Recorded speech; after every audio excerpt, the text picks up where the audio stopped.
Welcome to AINdebrief, where we take a look back at the most important aviation stories of the past week by the AIN editors who covered them. I'm AIN Alerts editor Chad Trautvetter. In this week's episode, AIN senior editor Kerry Lynch gives highlights of Bombardier's third quarter results. London-based editor Charles Alcock explains how the new COVID lockdown in the UK will affect travel there.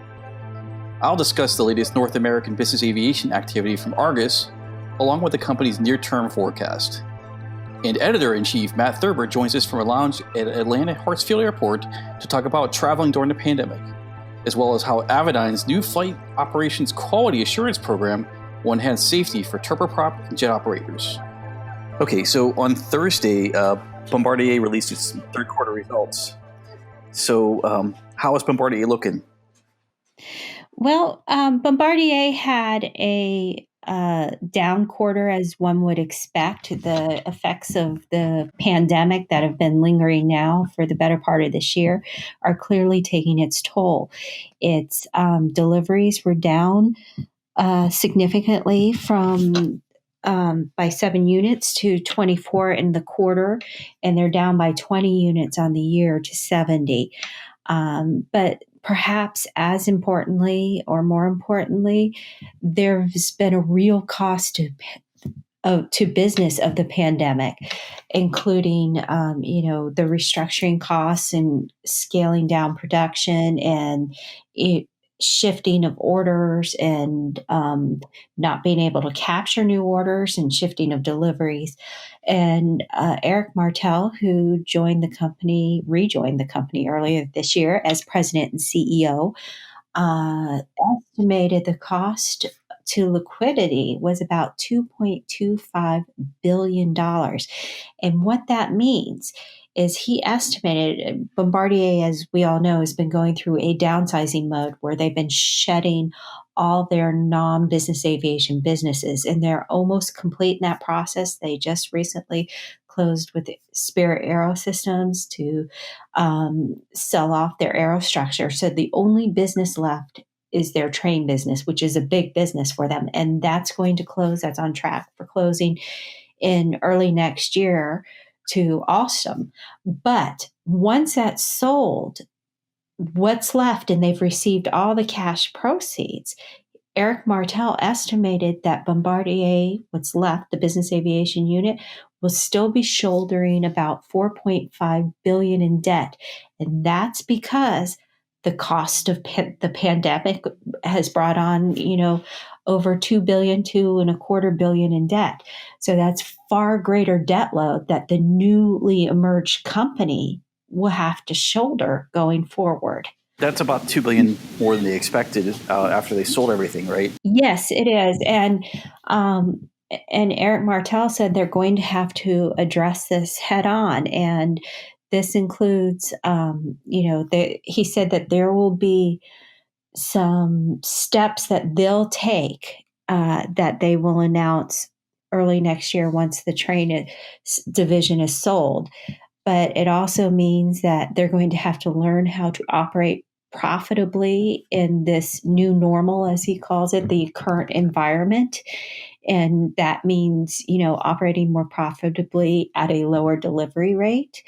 And they're also going to have to manage the interest and the cost of this debt so it doesn't bury them. And it's going to affect them in many ways in the future. For instance, he said that they're going to do whatever they can to, improve their cash position.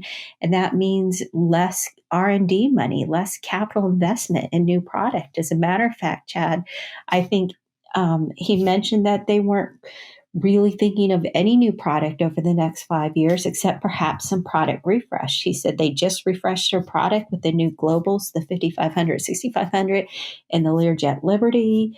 And, with the 7500 newly coming onto the market, they think that that'll hold them for the next 5 years. Now, we might see some updates in the Challenger space, but I don't think we're going to see a brand new plane for a long time out of Bombardier as they climb out of this debt load. So what does that mean for the Global 8000? They've been talking about it for several years, and they said that they would finally get to the Global 8000 after they completed the Global 7,000 and now the 7,500. So what does that mean for the Global 8,000?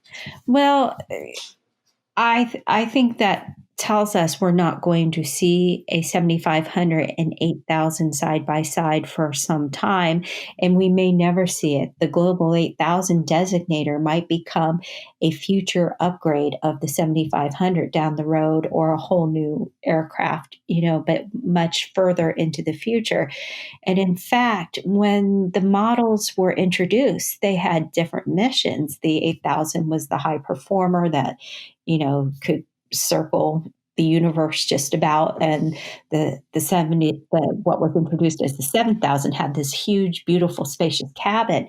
But they've really gleaned a lot of performance out of the 7,500, and it's much closer to what the 8,000 was originally announced as anyway. So you have to question the need to have the two side by side. And, and this is just me speaking, but I could see a scenario where the 8,000 is the refresh of the 7,500 somewhere down the line. Yeah, but that wasn't the original intention. The original intention was to have kind of, the 7,000 is a slightly lower range with more cabin space, and then the 8,000 is a longer range with actually smaller cabin space. So it seems they've done some rethinking there, right? Yeah, well, and that's what I said.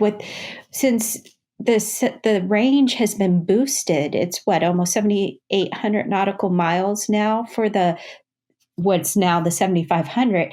That really takes away. Why would you sell an aircraft with less cabin in the same range? Because the 7,500 is really pretty much close to what the 8,000 was supposed to be. Maybe not quite there, but much closer. So, I could see a scenario where they don't really need it right now, and they certainly don't have the cash to put out for it. I mean, they're trying to get back on their feet, and one of the things that Eric Martel said is that when they was talking about deliveries, and of course I had mentioned that the deliveries were down in the third quarter, he expects the lower rate of deliveries to continue for at least a year. So for 2021, he expects that they'll deliver between 100 and 120 aircraft. And that's in comparison with 142, 144, something like that in 2019, which if you're at the lower end in 2021, 100 aircraft versus more than 140, that's a huge delta. And so they have to make adjustments for having that differential in delivery. Now, having said that, one thing in their favor is the fact that the 7,500 is on the market, and they are able to now get operational efficiencies because they're ramping up in production. So each one's going to become less expensive for them to build. And they delivered in this past quarter, while they delivered fewer aircraft, 7 fewer aircraft at 24, 8 of them were of the 7,500. And because of that, that's a lot of cash generation. And their revenues for business aviation alone actually rose 10% in the quarter. And they think that's going to jump up to 12 deliveries. 8 was already the most they delivered in a quarter, and they think that's going to jump up to 12 in the fourth. So their cash position may actually start to improve. And then of the 100, 120, they think about 35 of those next year will be globals. So that will help with their cash. But their debt load, even with that, their debt load is so great that I just don't, there's just not money to go forward with another model at this point, or at least they're saying they have no intention of unveiling a brand new aircraft or investing heavily in it at now. They said that they're happy with their lineup and their refresh for the time being. If they're looking for more cash to reduce debt, does that mean that Learjet is possibly on the block? Could be on the block then? That's a good question. And maybe down the road, I mean, Bombardier has certainly shown a willingness to sell off whatever it can to raise cash, as noted by the fact that they sold off the C series, the CRJs, the turboprops, the regional turboprops. They sold off the aerostructures and now the trains. So there's really nothing left to sell unless you start shaving the different pieces of business jets. And Learjet has been a rumored sale for a long time. Before I go down that road, I will caveat that they were specifically asked by an analyst if they plan to sell the business to anyone south of the border. The implication may be someone like Textron. And they flat out said, no, that's not in the plans. But they didn't specify that maybe Learjet could go. And you could see a scenario, maybe not Textron, because they have so much product in that area right now of the lighter jets. It could be Textron. I'm not going to rule that out completely, but it would be, a difficult fit. But you could see someone like a Daer, which recently just acquired the Kodiak, maybe getting technology to get into jets might have interest. The one thing about Learjet, though, I will say, is they have a lot of facilities in Wichita that they've redirected for other purposes. So the Learjet site, there is one plant dedicated to just Learjet production, and if you walk through it, there's a lot of empty space in there. It's more of an assembly facility, right? Exactly. But outside of that, all the other buildings around it, and even part of that building, are used for other things. And so that location in Wichita has become very strategic for Bombardier. They do completions for the Globals. They do their whole flight test program is in Wichita. They have service capabilities there. They have a huge service center. And, their one discussion of the Learjet, whenever this came up, is they'd always say, well, the Learjet, has a large service tail that's of value to them. So if they keep it, that's probably why, because they want the facilities, they want the service tail. They did come out with the Liberty, and they keep saying, well, this is an important product to us. But they've said over and over again that they don't see a need for another new light jet right now. And, the fact that they don't plan on making any significant capital investments for the next 5 years would not portend well for the future of Learjet, which is already an aging legacy line, if you will, but it has a very important name and heritage and all of that. So, it'll be interesting to see whether the measures they take to conserve cash help, whether the ramp up on the Global 7500 program can help turn this tide, or whether some of their cost cutting measures that I'm sure will be coming will make a difference too. I don't know. Yeah, getting back to backlog, or actually getting back to orders and backlog, are they seeing any shift further right for deliveries, any deferrals, any cancellations that they noted, especially for the Global 7500? Well, they will say they've seen few cancellations, and when it's a come, they've been able to sell it. They've actually been pretty pleased with the market.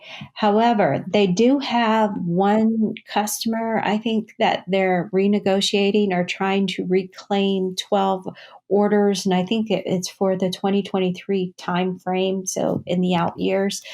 And they think that they have customers, or can line up several customers for them at a much higher sales basis, because these were early orders, and they weren't they were at introductory price levels, and the 7500 is valued at much higher now than when they were initially sold.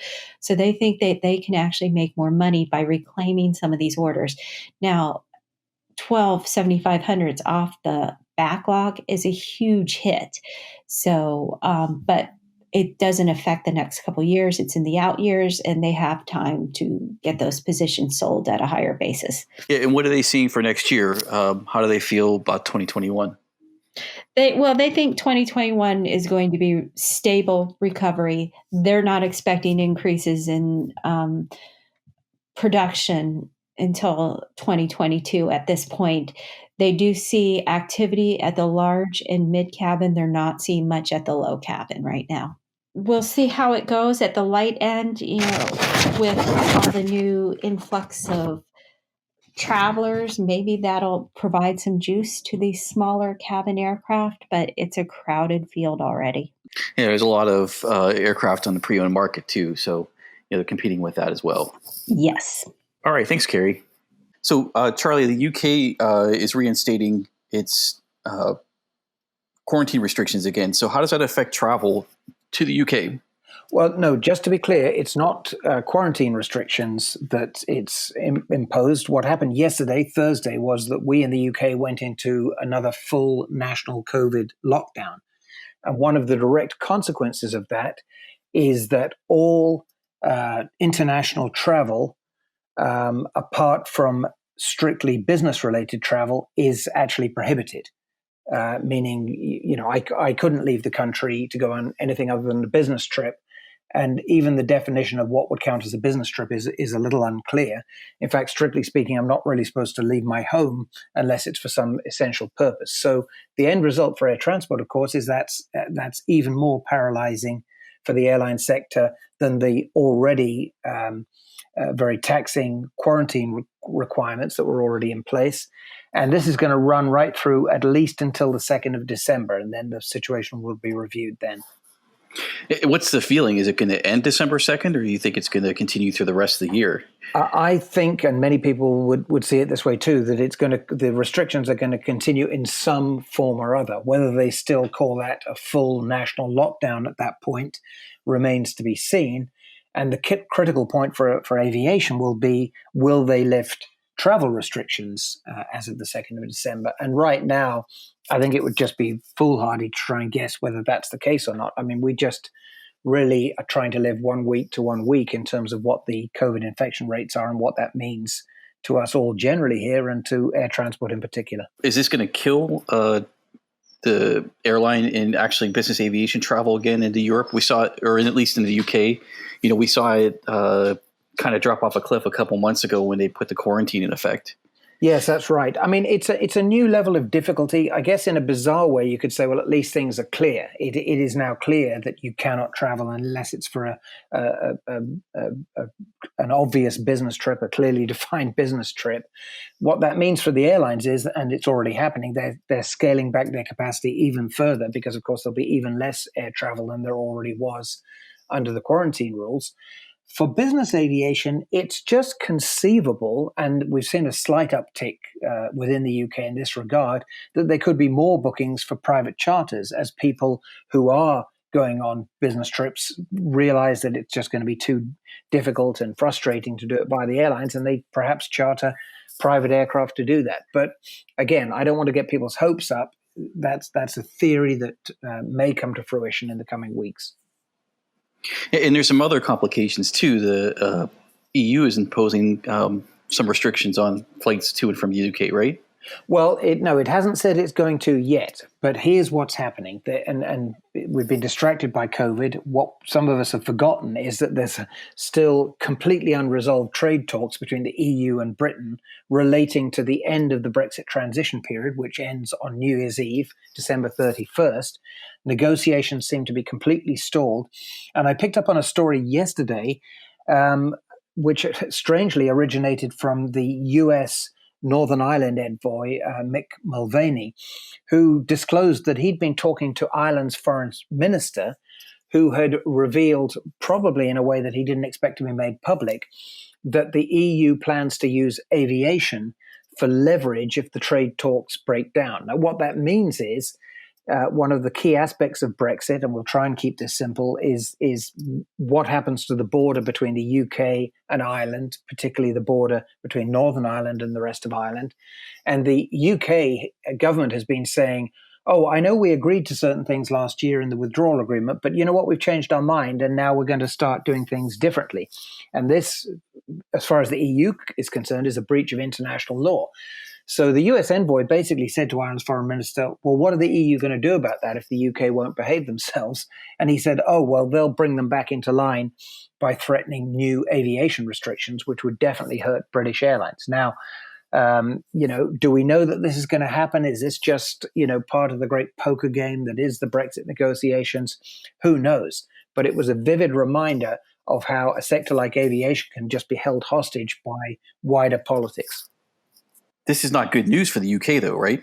No, it further complicates things, and everything is essentially on hold at the minute. I mean, these talks were supposed to have been resolved at least 2 weeks ago. It seems that they're being somewhat held up by the outcome, believe it or not, of the US election, because the UK government is counting on an advantageous trade deal with the US to strengthen its hand and say to the EU, hey, we don't need you so much because the Americans are on our side. That is now very much in question, given the uncertainty over who's going to form the next US government. So one thing leads to another. Failed Brexit talks or stalled Brexit talks lead to a discussion about possible new aviation restrictions. Meanwhile, we've got a national COVID lockdown on again, which severely constrains the ability of people to travel. And it's all, frankly, just a great soup of uncertainty, none of which is good news for aviation. Yeah, well, actually, I talked to, speaking of traffic and good for aviation, I talked to Travis Kuhn, who does the data crunching over at Argus International, about U.S. business aviation traffic. And he's actually encouraged over here. He's seeing continued month-over-month increases. For example, last month, September to October, business aviation traffic increased about 9 percentage points. We're now about, give or take, about 85% of normal. So we're down about that means we're down about 15%. Well, it's U.S., Canada, and the Caribbean. So, but the bulk of the of any business aviation activity is in the U.S. So, it does include Canada and the Caribbean, but it's very heavily weighted towards the U.S. So, but the takeaway is that business aviation is about 85% of normal, and he contrasted that with the airlines, which are flying about 50% of normal. But he also pointed out that the passenger loads were about 38% of normal. So, that means the airlines are flying less full airplanes. So, they're doing much, when you look at that 38% number, they're doing much, much more poorly. He said it really only takes one passenger to move a business jet. The airlines, they want to fill up at least half the airplane to start moving an airplane. So, he's seeing they're, not surprisingly, the recovery is pretty much domestic. As you pointed out, UK has restrictions, and a lot of other countries do too. And it's just very hard to travel internationally, and that's also impacting the recovery by the aircraft categories. For example, he said that very light jets on a year-over-year basis are only down just about 4%, which is excellent given the market conditions. And light jets and turboprops are also down in the single digits. They're a little higher, I think between 7 and 9%, give or take, down. But when you look at the ultra long range large cabin airplanes, they're down almost 40%, and that's again because of the lack of international travel. So overall, though, he's very encouraged by the momentum we're seeing. We're seeing small gains, but steady gains. And he's seeing more Part 91 flights, which he's encouraged about. 135 and fractional are doing better still. But, Part 91 is actually gaining. It's down 22%, but it was down much more than that, in the previous months. So for the next, they do a 3-month forecast. So for the next 3 months, they're expecting November to be down about 12.5%, give or take. December, and that's on a year-over-year basis. He expects December to be down about 11%, and January to be down about 12%. And he said, even though it's down from last year, he said these are all very, these are manageable numbers for the business aviation industry. His emphasis is that the industry can survive on this. These are numbers we saw back in around 2010, 2011, 2012. And, it's something that that the industry can deal with. Now, looking a little further out, he called February a wild card. And the reason is that was the last pre-COVID month, of 2020. But he also sees, the momentum going up to where we could get close to the numbers from last year. He doesn't think there's any scenario where we'll see a year-over-year increase, but he's expecting the decrease to be less than the 10 to 15% range down, that we've been seeing over the past few months. Yeah, it's interesting. And it does seem at least that's evidence that business aviation is somewhat in control of its own destiny compared to the airlines, who are just totally beholden to the rules and people's nervousness about travel. Right. But he did note that a lot of the recovery is leisure trips. Over the past few months, we saw a lot of flights into Colorado, but he said that we should see a shift to the Southeast, especially Florida, over the winter, which is totally normal. He pointed out, Naples is a big hotspot down here because I'm down here in Florida too, and West Palm Beach, the places where people have second homes or want to want to be over the winter. So he sees those being hotspots, for the next few months. And then looking out a little further, he said it's a little hazy, but his feeling is that the first half of next year will be down compared to 2019. He said it's not really fair to, after March, because of the traffic drop to COVID, it's really hard to do a year-over-year comparison because that's just not a normal condition. So he said he doesn't expect the traffic levels for the first 6 months of next year to be more, to get above where we were in 2019 comparative months. And that's basically due to COVID. Now he said that said, as people adjust and if we come to, I know ICAO is working on, like a travel bubble or a way to free up travel to make it more standardized with testing and things like that. So that, the travel, like you said, the travel restrictions are known, that could affect travel in the first half. But he expects the second half to be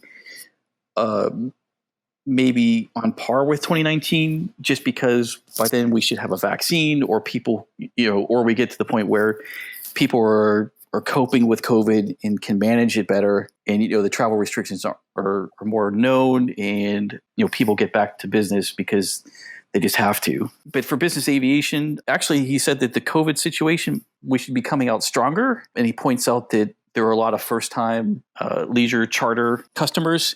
He expects that to continue into 2021. And as people get more used to convenience of traveling privately, he expects a percentage of those customers to continue to travel even outside of the COVID pandemic.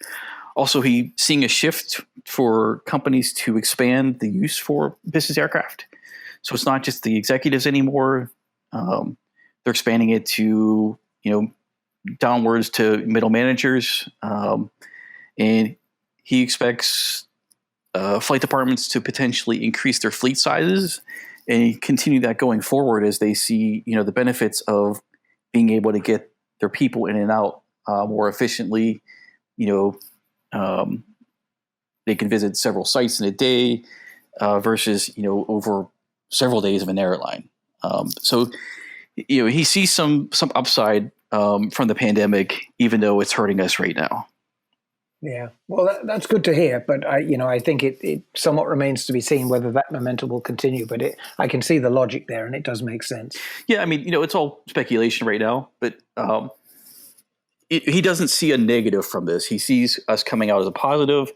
He did say that we're in a better position than we were in 2008. He said that there's no negative connotation for business aviation. In fact, he sees business aviation as a positive.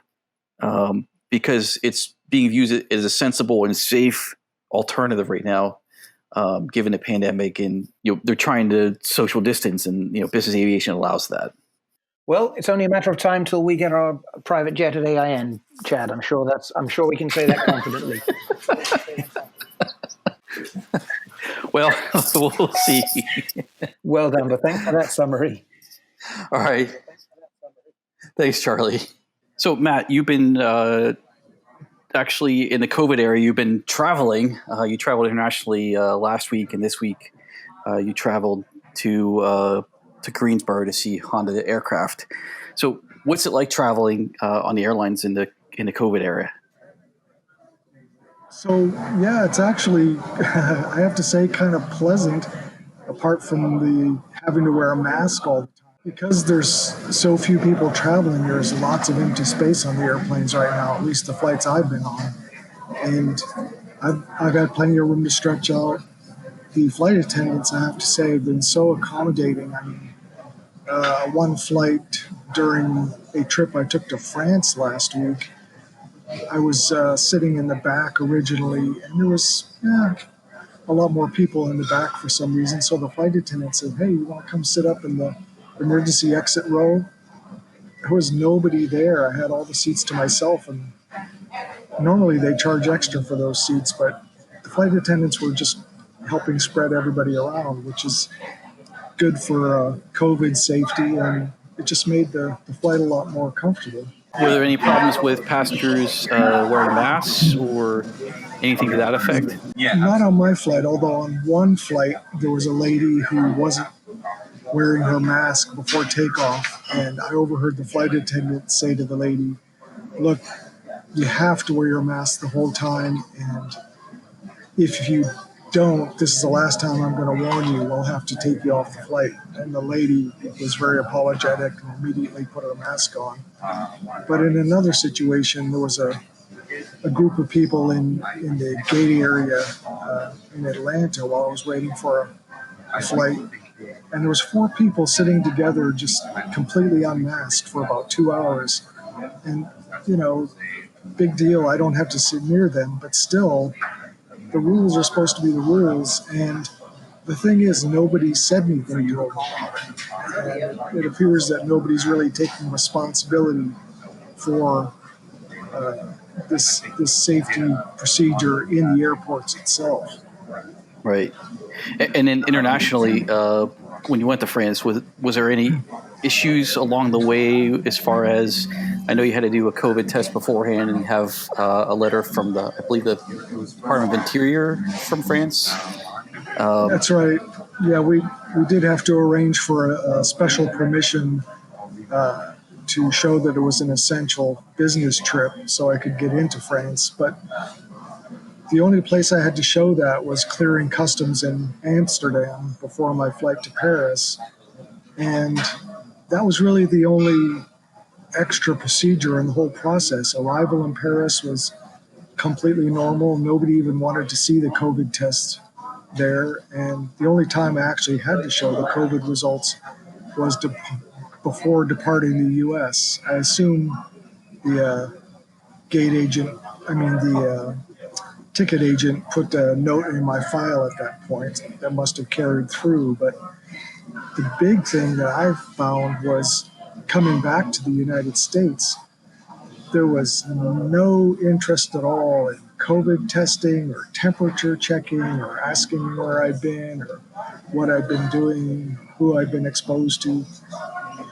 Nothing at all. Yeah, that seems like it's a invitation for having COVID unchecked, right?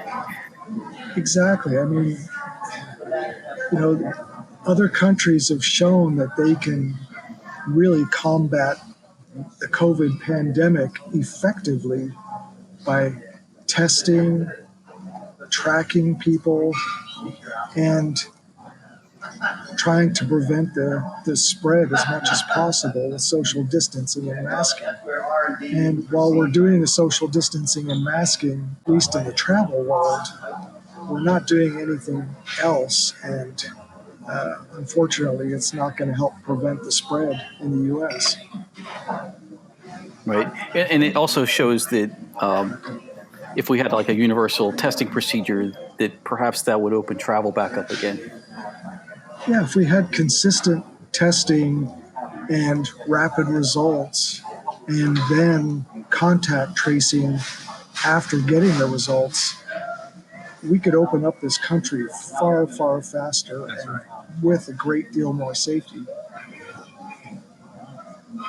So, well, thanks for updating us on that. It's really interesting how things went on your trips. And you're still in the lounge, I know, at Atlanta, so everybody has to excuse the noise in the background. But also, you wrote this week about Avidyne's new FOQA program. So, what's new? What's new about it? And then also, I know you're doing a webinar next week with Avidyne on this system too. And what might people, why should somebody listen to that webinar next week? Yeah, I think this is really interesting. This is really an indication that FOQA, which stands for Flight Operations Quality Assurance, is coming down into the smaller aircraft in the market. It's not just for large business jets or airlines anymore. And what FOQA does is enables capturing flight data and analyzing it after the flight to see if there's any trends that indicate that the pilot might be cutting corners or not adhering to standard operating procedures, things that can lead to an incident or accident if they aren't corrected. So next Tuesday, we're having a webinar on that at 1:30 p.m. Eastern Standard Time. And you can find out more about it at ainonline.com/aviation-webinars. And in the webinar, former Space Shuttle Commander Charlie Precourt and Avidyne's Dave Miner are going to explain Avidyne's new FOQA program. What's interesting about the Avidyne program is that they're taking data that Avidyne's IFD 540 and 545 GPS navigators and Atlas and Helios flight management systems are already capturing. And by installing or carrying a simple device with you called an AirSync that plugs into USB power in the airplane, the AirSync can copy all the data from the IFD or the FMS via Wi-Fi after the flight's over.